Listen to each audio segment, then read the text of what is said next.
ತುಂಬಾ ಜನ ಮನೆ ಕಟ್ಟೋರ್ಗೆ ಏನಂತಂದ್ರೆ ಈ ಕ್ರ್ಯಾಕ್ಸ್, ಬಿಲ್ಡಿಂಗ್ ಕ್ರ್ಯಾಕ್ಸ್ ನೋಡಿ ಸಖತ್ ಭಯ ಇರುತ್ತೆ. ಏನಂತಂದ್ರೆ ಕ್ರ್ಯಾಕ್ಸ್ ಇಲ್ದರೆ ಬಿಲ್ಡಿಂಗ್ ಕಟ್ಟಬೇಕಂದ್ರೆ ಏನೇನೆಲ್ಲ ಪ್ರಿಕಾಷನ್ಸ್ ತಗೋಬೇಕು, ಚೆನ್ನಾಗಿ ಕ್ಯೂರಿಂಗ್ ಮಾಡಬೇಕು, ಸೊ ಹೈ ಕ್ವಾಲಿಟಿ ಮೆಟೀರಿಯಲ್ಸ್ನ ಯೂಸ್ ಮಾಡಬೇಕು ಅಂತೇಳಿ ತುಂಬಾ ಯೋಚನೆ ಮಾಡ್ಕೊಂಡು ಒಂದು ಪ್ರಿಪರೇಷನ್ ಮಾಡ್ಕೊಂಡು ಬಂದಿರ್ತಾರೆ. ಆಕ್ಚುಲಿ ನೋಡೋದಾದ್ರೆ ಇದು ನಮ್ಮ ಜಸ್ಟ್ ಮಿತ್ ಅಂತ ಹೇಳ್ಬೋದು. ಯಾಕೆ ಅಂತಂದ್ರೆ ನೋಡಿ, ಬಿಲ್ಡಿಂಗು ಇದನ್ನ ನಮ್ಗೆ ಏನಂತಂದ್ರೆ ಸೊ ಇದು ಬರೀ ಒಂದು ಕಲ್ ತರ ಅಲ್ಲ, ಬಟ್ ಬಿಲ್ಡಿಂಗ್ ಒಳಗಡೆ ಏನಾಗುತ್ತೆ, ನಮಗೆ ಸಾಕಷ್ಟು ಎಲಿಮೆಂಟ್ಸ್ನ ಆ್ಯಡ್ ಆನ್ ಮಾಡಿರ್ತೀವಿ. ಬ್ರಿಕ್ಸ್ ಇರುತ್ತೆ, ಕಾಂಕ್ರೀಟ್ ಇರುತ್ತೆ, ಸೊ ವುಡ್ ಇರುತ್ತೆ, ಸಾಕಷ್ಟು ಎಲಿಮೆಂಟ್ಸ್ಗಳಿರುತ್ತೆ.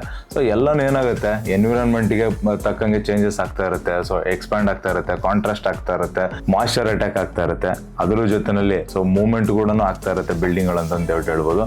ಸೊ ನಮಗೆ ರೋಡ್ ಮೇಲೆ ಏನಾದ್ರು ಹೆವಿ ವೆಹಿಕಲ್ ಹೋಯ್ತು ಅಂದ್ರೂ ಮೂವ್ಮೆಂಟ್ ಕ್ರಿಯೇಟ್ ಆಗುತ್ತೆ.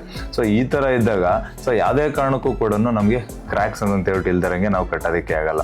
ಸೊ ಕ್ರ್ಯಾಕ್ಸ್ ಯಾವಾಗ ಬರುತ್ತೆ, ಸ್ವಲ್ಪ ದಿನ ಯೂಸ್ ಮಾಡ್ತಾ ಮಾಡ್ತಾ ನಮಗೆ ವಿಸಿಬಲ್ ಕ್ರ್ಯಾಕ್ಸ್ ಸ್ಟಾರ್ಟ್ ಆಗುತ್ತೆ. ಸೊ ಅವಾಗ ನಾವು ಭಯ ಪಡೋ ಅವಶ್ಯಕತೆ ಇಲ್ಲ.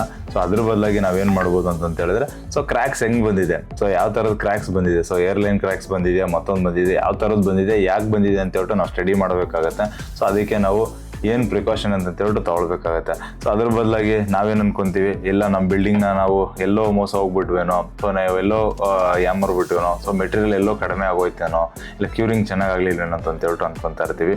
ಆ್ಯಂಡ್ ಯಾರ್ದೋ ಒಬ್ಬರದು ಮನೆಯಲ್ಲಿ ಕ್ರ್ಯಾಕ್ಸ್ ಇರಲಿಲ್ಲ, ನಮಗೆ ಮಾತ್ರನೇ ಕ್ರ್ಯಾಕ್ಸ್ ಬಂದಿದೆ ಅಂತ ಹೇಳ್ಬಿಟ್ಟು ದಯವಿಟ್ಟು ಫೀಲ್ ಮಾಡೋದಕ್ಕೆ ಹೋಗ್ಬೇಡಿ. ಯಾಕಂದರೆ ಕ್ರ್ಯಾಕ್ಸು ಎಲ್ಲರ ಮನೆಯಲ್ಲೂ ಬರಲೇಬೇಕು. ಸೊ ಬಂದರೆ ಮಾತ್ರನೇ ಅದು ಕ್ಲೀನಾಗಿ ಸೆಟಲ್ಮೆಂಟ್ ಆಗ್ತಾ ಇದೆ, ಕ್ಲೀನಾಗಿ ಸೆಟ್ ಆಗಿದೆ ಬಿಲ್ಡಿಂಗ್ ಅಂತ ಅರ್ಥ.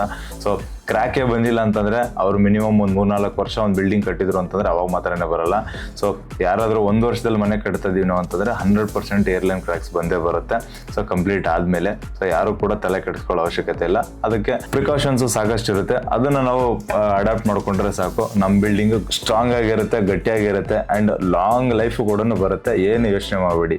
ಈ ವಿಡಿಯೋನ ಯಾರಾದರೂ ನಿಮ್ಮ ಫ್ರೆಂಡ್ಸು ಹೊಸದಾಗಿ ಮನೆ ಕಟ್ಟಿ ಕ್ರ್ಯಾಕ್ ಬಂದಿದೆ ಅಂತ ಹೇಳ್ಬಿಟ್ಟು ಯೋಚನೆ ಮಾಡ್ತಾ ಇದ್ರು, ಇಲ್ಲ ಹೊಸದಾಗಿ ಕಟ್ಟಬೇಕು ಅಂತ ಯೋಚನೆ ಮಾಡ್ತಾ ಇದ್ರು, ಕ್ರ್ಯಾಕ್ ಬರದೇ ಕಟ್ಟಬೇಕು ಅಂತ ಏನಾದ್ರು ಯೋಚನೆ ಮಾಡ್ತಿದ್ರು ಅಂದರೆ ಅವರೆಲ್ಲರಿಗೂ ಕೂಡ ಶೇರ್ ಮಾಡಿ. ಒಂದು ಸ್ಮಾಲ್ ನಾಲೆಡ್ಜ್ ಅವ್ರಿಗೂ ಕೂಡ ಒಂದು ಮೈಂಡ್ ಸೆಟ್ನ ಪ್ರಿಪೇರ್ ಮಾಡುತ್ತೆ.